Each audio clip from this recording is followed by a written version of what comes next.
लंका में हलचल मचा दियो रे अंजनी के ललनवा। लंका में हलचल मचा दियो रे अंजनी के ललनवा। जाई के पहुँचे परमेश्वर मंदिरवा। जाई के पहुँचे परमेश्वर मंदिरवा। समुंदर में फूले बना दियो रे अंजनी के ललनवा। लंका में हलचल मचा दियो रे अंजनी के ललनवा। जाई के पहुँचे विभीषण दुआरिया।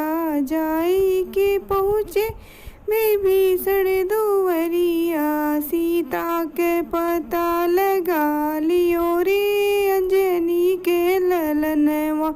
लंका में हलचल मचा दियो रे अंजनी के ललनवा। लंका में हलचल मचा दियो रे अंजनी के ललनवा।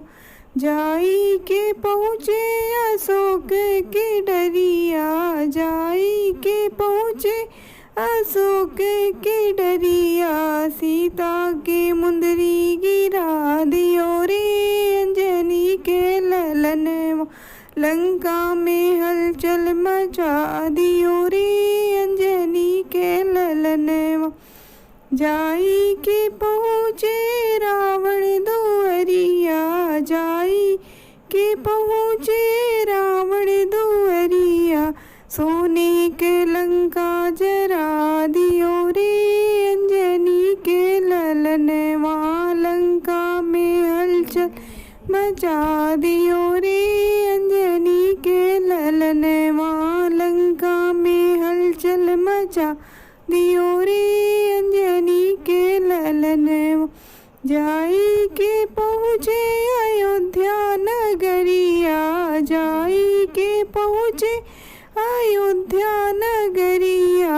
सीना चीर दिखा दियो रे अंजनी के ललनवा। लंका में डंका बजा दियो